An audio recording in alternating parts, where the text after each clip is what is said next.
श्रीमदेवी भागवत दसवें स्कंद 14 अध्याय। वर्मा जी के द्वारा भगवान की स्तुति की श्रीमद भागवत में कथा सुनिए। भक्तगणों, आप इसको कथा को पूरा सुने और इस चैनल को लाइक एंड सब्सक्राइब जरूर करें। सुनिए। वर्मा जी ने स्तुति की, प्रभु एकमात्र आप ही स्तुति करने योग्य हैं। मैं आपके चरणों में नमस्कार करता हूँ। आपका यह शरीर वर्षाकालीन मेघ के समान श्यामल है। इस स्त्री बिजली के समान झिलमिल करता हुआ पीताम्बर शोभा पाता है। आपके गले में घुघुच्ची की माला, कानों में मकराकृत कुंडल तथा सिर पर मोर पंखों का मुकुट है। इन सब की कांति से आपके मुख पर अनोखी छटा छिटक रही है। वह स्थल पर लटकती हुई बनमाला और नन्ही सी हथेली पर दही भात का कोर, बगल में भीत और सिंगी तथा कमर की फेंट में आपकी पहचान बताने वाली बांसुरी शोभा पा रही है। आपके कमल से सुकोमल परम सुकुमार चरण और यह गोपाल बालक का सुमधुर वेश मैं और कुछ नहीं जानता। बस मैं तो इन्हीं चरणों पर निछावर हूँ। स्वयं प्रकार परमात्मन, आपका यह श्री विग्रह भक्त जनों की लालसा अभिलाषा पूर्ण करने वाला है। यह आपकी चिन्मयी इच्छा का मूर्तिमान स्वरूप मुझ पर आपका साक्षात कृपा प्रसाद है। मुझे अनुग्रहित करने के लिए ही आपने इसे प्रकट किया है। कौन कहता है कि यह पंचभूतों की रचना है, पर वो यह तो अप्राकृतिक शुद्ध सत्वमय है। मैं या और कोई समाज लगाकर भी आपके इस सच्चिदानंद विग्रह की महिमा नहीं जान सकता। फिर आत्मानंदानुभव स्वरूप साक्षात आपकी ही महिमा को तो कोई एकाग्र मन से भी कैसे जान सकता है। पर वो जो लोग ज्ञान के लिए प्रयत्न न करके अपने स्थान में ही स्थित रहकर केवल सत्संग करते हैं और आपके प्रेमी संत पुरुषों के द्वारा गाई हुई आपकी लीला कथा का जो उन लोगों के पास रहने से अपने आप सुनने को मिलती हैं, शरीर वाणी और मन से विनयावनत होकर सेवन करते हैं, यहाँ तक कि उससे ही अपना जीवन बना लेते हैं। उसके बिना जी ही नहीं सकते। प्रभु, यदि भी आप त्रिलोकी में कोई कभी विजय नहीं प्राप्त कर सकता, फिर भी वे आप पर विजय प्राप्त कर लेते हैं। आप उनके प्रेम के अधीन हो जाते हैं। भगवान, आपकी भक्ति सब प्रकार से कल्याण का मूल स्रोत ईदगम है। जो लोग उसे छोड़कर केवल ज्ञान की प्राप्ति के लिए शर्म उठाते और दुख भोगते हैं, उनको बस कलेश ही कलेश हाथ लगता है और कुछ नहीं। जैसे थोती भूसी कूटने वाले को केवल शर्म ही मिलता है, चावल नहीं। हे अच्युत, हे अनंत, इस लोक में पहले भी बहुत से योगी हो गए हैं। जब उन्हें योग आदि के द्वारा आपकी प्राप्ति न हुई, तब उन्होंने अपनी लौकिक तथा वैदिक समस्त कर्म आपके चरणों में समर्पित कर दिए और समर्पित कर्मों से तथा आपकी लीला कथा से उन्हें आपकी भक्ति प्राप्त हुई। उस भक्ति से ही आपके स्वरूप का ज्ञान प्राप्त करके उन्होंने बड़ी सुगमता से आपके परम पद की प्राप्ति कर ली। हे अनंत, आपके सगुण निर्गुण दोनों स्वरूपों का ज्ञान कठिन होने पर भी निर्गुण स्वरूप की महिमा इंद्रियों की प्रतिहार करके शुद्ध अंतकरण से जानी जा सकती है। जानने की प्रक्रिया यह है कि विशेष आकार के परित्याग पूर्वक आत्माकार अनंत करण का साक्षात्कार किया जाए, यो आत्मा कर्ता घटपटादि रूप के समान ज्ञेय नहीं है, परंतु आवरण का भंग मात्र है। यह साक्षात्कार वह ब्रह्मा है, मैं ब्रह्मा को जानता हूँ, इस प्रकार नहीं, किंतु स्वयं प्रकाश रूप से ही होता है। परंतु भगवान जिन समर्थ पुरुषों ने अनेक जन्मों तक परिश्रम करके पृथ्वी का एक एक परमाणु, आकाश के हिमकण, ओस की बूंदें तथा उसमें चमकने वाले नक्षत्र एवं तारों तक को गिन डाला है, उन्हें भला ऐसा कौन हो सकता है जो आपके सगुण स्वरूप के अनंत गुणों को गिन सके। प्रभु आप केवल संसार के कल्याण के लिए ही अवतीर्ण हुए हैं, सो भगवान आपकी महिमा का ज्ञान तो बड़ा ही कठिन है। इसलिए जो पुरुष क्षण क्षण पर बड़ी उत्सुकता से आपकी कृपा का ही भली बात अनुभव करता रहता है और पारबंध के अनुसार जो कुछ सुख या दुख प्राप्त होता है उससे निर्विकार मन से ही भोग लेता है, एवं जो प्रेमपूर्ण हृदय, गदगद वाणी और पुलकित शरीर से अपने को आपके चरणों में संपृक्त करता रहता है, इस प्रकार जीवन व्यतीत करने वाला पुरुष ठीक वैसे ही आपके परम पद का अधिकारी हो जाता है, जैसे अपने पिता की संपत्ति का पुत्र। पर वो मेरी कुटिलता तो देखिए, आप अनंत आदि पुरुष परमात्मा हैं और मेरे जैसे बड़ी बड़ी मायावी भी आपकी माया के चक्र में हैं। फिर भी मैंने आप पर अपनी माया फैलाकर अपना ऐश्वर्य दिखाना चाहा।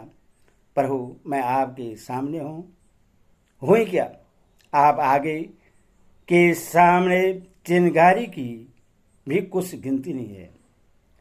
क्या आपके सामने चिनगारी भी कुछ गिनती नहीं है? भगवान मैं रजोगुण से उत्पन्न हुआ हूँ, आपके स्वरूप को मैं ठीक ठीक नहीं जानता, इसी से अपने को आपसे अलग संसार का स्वामी माने बैठा था। मैं अजरवा जगत करता हूँ, इस मायाकृत मोह के घने अंधकार से मैं अंधा हो रहा था।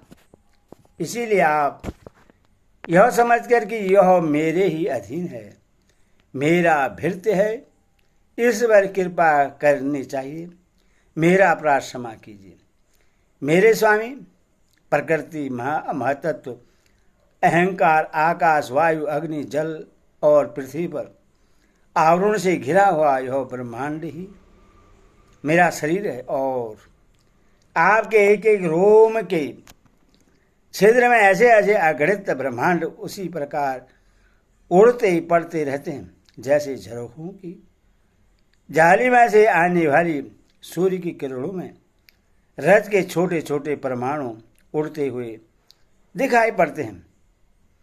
कहाँ अपने परिणाम से 3.5 हाथ के शरीर वाला अत्यंत शूद्र में, और कहाँ आपकी अनंत महिमा वीरजियों के पकड़ने में न आने वाले परमात्मा। जब बच्चा माता के पेट में रहता है तब अज्ञान बस अपने हाथ पैर पीटता है, परंतु क्या माता उसे अपराध समझती है या उसके लिए वह कोई अपराध होता है और नहीं है। इन शब्दों से कही जाने वाली कोई भी वस्तु ऐसी है क्या जो आपकी कोख के भीतर न हो। श्रुतियाँ कहती हैं कि जिस समय तीनों लोग प्रलयकालीन जल में लीन थे, उस समय उस जल में स्थित श्री नारायण के नाभि कमल से ब्रह्मा का जन्म हुआ। उनका यह कहना किसी प्रकार असत्य नहीं हो सकता। तब आप ही बतलाइए प्रभु, क्या मैं आपका पुत्र नहीं हूँ? प्रभु आप समस्त जीवों की आत्मा हैं, इसलिए आप नारायण, नार, जीव और अयन आश्रय हैं। आप समस्त जगत के और जीवों के अधीश्वर हैं। इसीलिए आप नारायण, नार, जीव और अयन प्रवर्तक हैं। आप समस्त लोगों के साक्षी हैं। इसीलिए भी नारायण, नार, जीव और अयन जानने वाला है।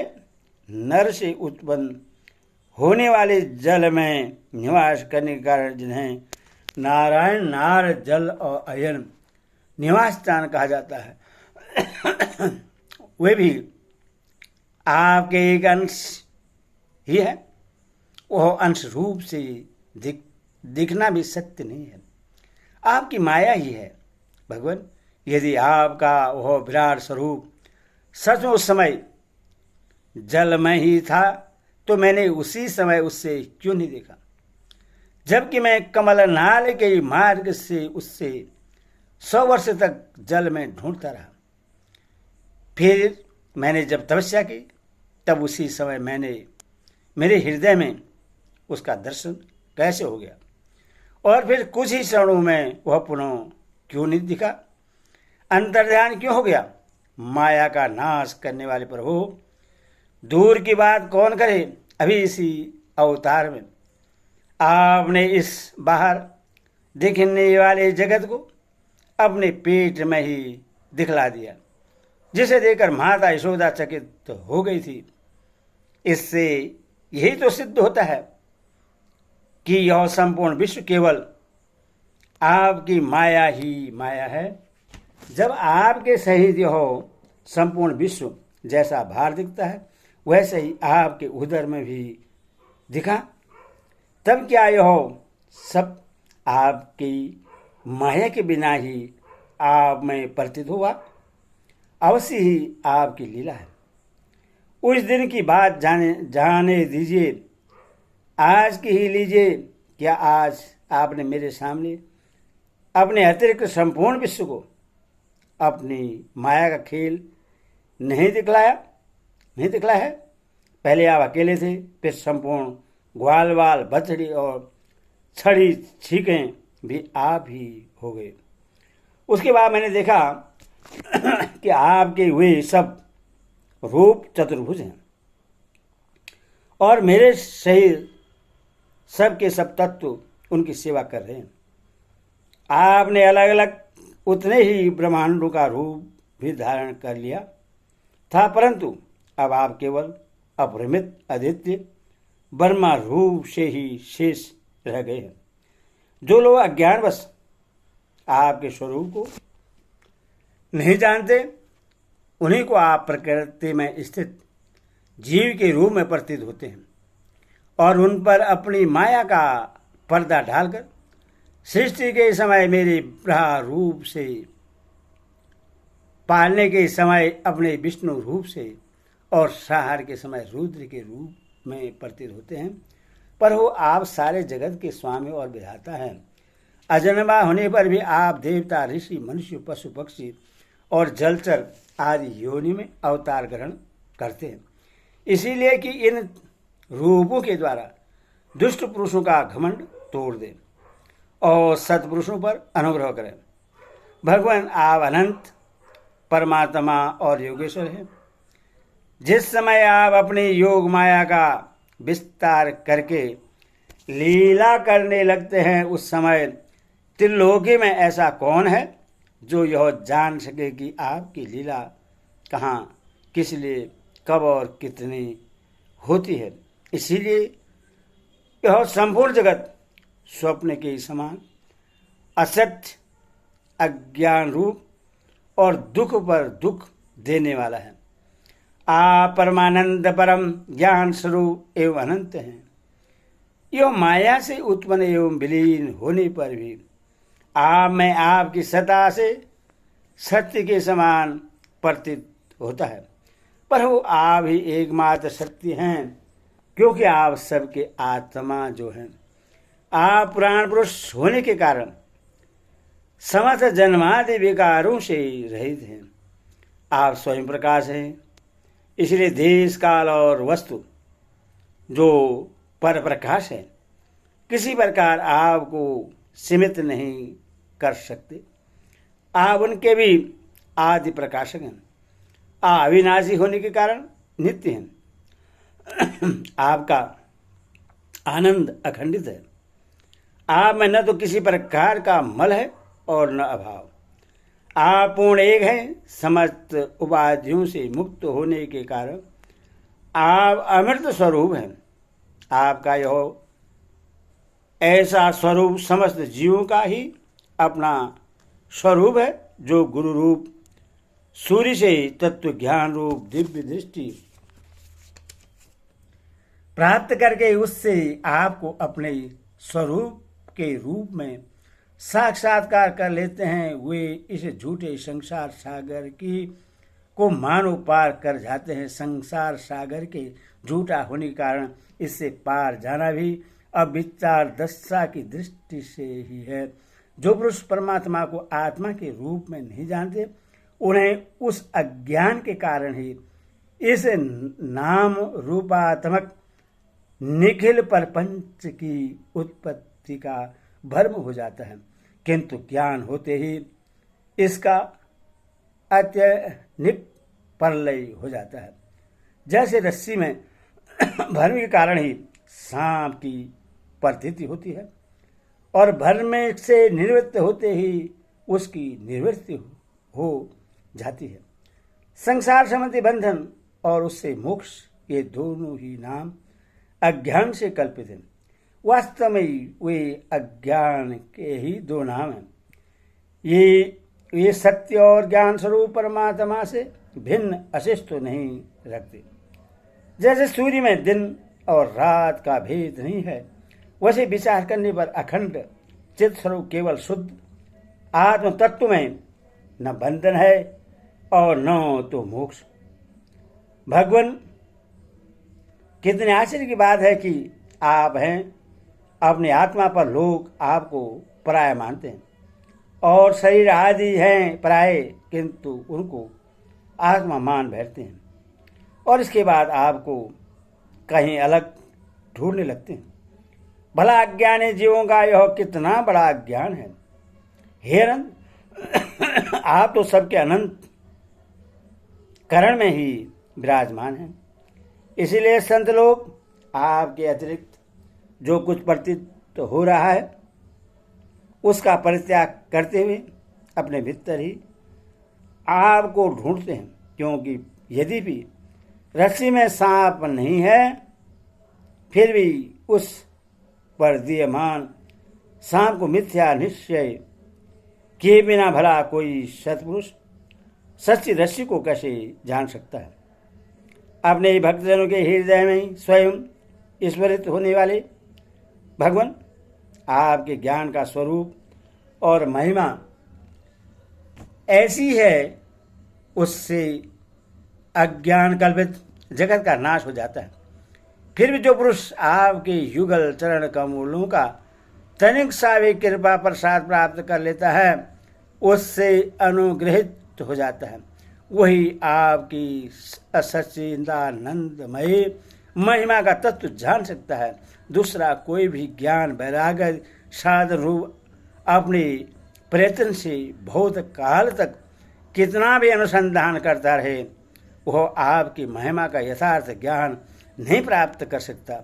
इसलिए भगवान, मुझे इस जन्म में, दूसरे जन्म में अथवा किसी पशु पक्षी आदि के जन्म में भी ऐसा सौभाग्य प्राप्त हो कि मैं आपके दासों में से कोई एक दास हो जाऊं और फिर आपके चरण कमलों की सेवा करूं। मेरे स्वामी, जगत में बड़े बड़े यज्ञ सृष्टि के प्रारंभ में लेकर अब तक आपको पूर्णतः तृप्त न कर सके, परंतु आपने वज्र की गायों और ग्वालिनियों के बछड़े एवं बालक बनकर उनके स्तनों का अमृत सा दूध बड़े उमंग से पिया है। वास्तव में उन्हीं का जीवन सफल है। वे ही अत्यंत धन्य हैं। अहो, नंद आदि ब्रजवासी गोपों के धन्य भाग्य हैं। वास्तव में उनका अहो भाग्य है, क्योंकि परमानंद स्वरूप सनातन परिपूर्ण ब्रह्मा आप उनके अपने सगे संबंधी और सुहृदय हैं। हे अच्युत, इन ब्रजवासियों के सौभाग्य महिमा तो अलग रही। मन आदि 11 इंद्रियों के अधिष्ठात देवताओं के रूप में रहने वाले महादेव आदि हम लोग बड़े ही भाग्यवान हैं, क्योंकि इन वज्रवासियों की मन आदि 11 इंद्रियों को प्याले बनाकर हम आपके चरण कमलों का अमृत से भी मीठा, मदिरा से भी मादक, मधुर मकरंद रस पान करते रहते हैं। जब उसका एक एक इंद्र से पान करके हम धन्य धन्य हो रहे हैं, तब समस्त इंद्रियों से उसका सेवन करने वाले वज्रवासियों की तो बात ही क्या है। पर हो इस वज्रभूमि में किसी वन में और विशेष करके गोकुल में किसी भी योनि में जन्म हो जाए, यही हमारे लिए बड़े सौभाग्य की बात होगी, क्योंकि यहाँ जन्म हो जाने पर आपके किसी न किसी प्रेमी के चरणों की धूली अपने ऊपर पड़ ही जाएगी। पर हो आपके प्रेमी वज्रवासियों का संपूर्ण जीवन आपका ही जीवन है, आप ही उनके जीवन के एकमात्र सर्वस्व हैं, इसीलिए उनके चरणों की धूली मिलना, आपके ही चरणों की धूली मिलना है। और आपके चरणों की धूली को जो श्रुतियाँ भी अनादिकाल से अब तक ढूंढ ही रही हैं, देवताओं के भी आराध्य देव प्रभु इन वज्रवासियों को इनकी सेवा के बदले में आप क्या फल देंगे? संपूर्ण फलों के फलस्वरूप आपसे बढ़कर और कोई फल तो है ही नहीं। यह सोचकर मेरा चित्त मोहित हो रहा है। आप इन्हें अपना स्वरूप देकर ऋण नहीं हो सकते, क्योंकि आपके स्वरूप को तो उस पूतना ने भी अपने संबंधियों आगासुर बकासुर आदि के साथ प्राप्त कर लिया, जिसका केवल वेश ही साध्वी स्त्री का था, पर जो हृदय से महान कुरु थी। फिर जिन्होंने अपने घर, धन, स्वजन, पीर, शरीर, पुत्र, प्राण और मन सब कुछ आपके ही चरणों में समर्पित कर दिया है, जिनका सब कुछ आपके ही लिए है, उन वज्रवासियों को भी वही फल देकर आप कैसे उड़न हो सकते हैं? सच्चिदानंद स्वरूप श्याम सुंदर तभी तक राग देश आदि दोष चोरों के समान सर्वस्व अपहरण करते रहते हैं। तभी तक घर और उसके संबंधी कैद की तरह संबंध के बंधनों में बांध रखते हैं, और तभी तक मोह पैर की बेड़ियों की तरह जकड़े रखता है, जब तक जीव आपका नहीं हो जाता। पर हो आप विश्व के बखेड़े से सर्वदा रहित है, फिर भी अपने शरणागत भक्तजनों की अनंत आनंद वितरण करने के लिए पृथ्वी में अवतार लेकर विश्व के समान ही लीला विलास का विस्तार करते हैं। मेरे स्वामी, बहुत कहने की आवश्यकता नहीं है। जो लोग आपकी महिमा जानते हैं वे जानते रहें। मेरे मन, वाणी और शरीर तो आपकी महिमा जानने में सर्वदा असमर्थ हैं। सच्चिदानंद स्वरूप श्री कृष्ण, आप सबके साक्षी हैं, इसीलिए आप सब कुछ जानते हैं। आप समस्त जगत के स्वामी हैं। यह संपूर्ण प्रपंच आप में स्थित है। आपसे मैं और क्या कहूँ? अब आप मुझे स्वीकार कीजिए, मुझे अपने लोक में जाने की आज्ञा दीजिए। सबके मन प्राण को अपनी रूप माधुरी से आकर्षित करने वाले श्याम सुंदर, आप यदुवंश रूप कमल को विकसित करने वाले सूर्य हैं। पर वो पृथ्वी, देवता, ब्राह्मण और पशु रूप समुद्र की अभिवृद्धि करने वाले चंद्रमा भी आप ही हैं। आप पाखंडियों के धर्म रूप रात्रि का घोर अंधकार नष्ट करने के लिए सूर्य और चंद्रमा दोनों के ही समान हैं। पृथ्वी पर रहने वाले राक्षसों के नष्ट करने वाले आप चंद्रमा, सूर्य आदि समस्त देवताओं के भी परम पूज्य हैं। भगवान मैं अपने जीवन भर महाकल्प प्रयत्न आपको नमस्कार ही करता रहूं। श्री सुखदेव जी कहते हैं, परिषद संसार के रचयिता ब्रह्मा जी ने इस प्रकार भगवान श्री कृष्ण की स्तुति की। इसके बाद उन्होंने 3 बार परिक्रमा करके उनके चरणों में प्रणाम किया और फिर अपने गंतव्य स्थान सत्यलोक में चले गए। ब्रह्मा जी ने बछड़ों और ग्वाल बालों को पहले ही यथास्थान पहुंचा दिया था। भगवान श्री कृष्ण ने ब्रह्मा जी को विदा कर दिया और बछड़ों को लेकर यमुना जी के पुलिन पर आए। वहां वे अपने सखा ग्वाल बालों को पहले छोड़ गए थे। प्रसिद्ध अपने जीवन सर्वस्व प्राण वल्लभ श्री कृष्ण के वियोग में यदि भी 1 वर्ष बीत गया था, तथापि उन ग्वाल बालों को वह समय आधे क्षण के समान जान पड़ा। क्यों न हो, वे भगवान की विश्व विमोहनी योग माया से मोहित जो हो गए थे। जगत के सभी जीव उसी माया से मोहित होकर शास्त्र और आचार्य के बार बार समझाने पर भी अपने आत्मा को निरंतर भूले हुए हैं। वास्तव में उस माया की ऐसी ही शक्ति है। भला उससे मोहित होकर जीव यहाँ क्या क्या नहीं भूल जाते हैं। प्रसिद्ध भगवान श्री कृष्ण को दिखते ही ग्वाल बालों ने बड़ी उतावली से कहा, भाई तुम भले आए, स्वागत है स्वागत है। अभी तो हमने तुम्हारे बिना एक कौर भी नहीं खाया है। आओ इधर आओ, आनंद से भोजन करो। तब हंसते हुए भगवान ने ग्वाल बालों के साथ भोजन किया और उन्हें अगासुर के शरीर का ढांचा दिखाते हुए वन से वज्र में लौट आए। श्री कृष्ण के सिर पर मोर पंख का मनोहर मुकुट और घुंघराले बालों में सुंदर सुंदर महकते हुए पुष्प गूंथ रहे थे। नए नए रंगीन धातुओं से श्याम शरीर पर चित्रकारी की हुई थी। वे चलते समय रास्ते में उच्च स्वर से कभी बांसुरी, कभी पत्ते और कभी सींगी बजाकर बागोत्सव में मग्न हो रहे हैं।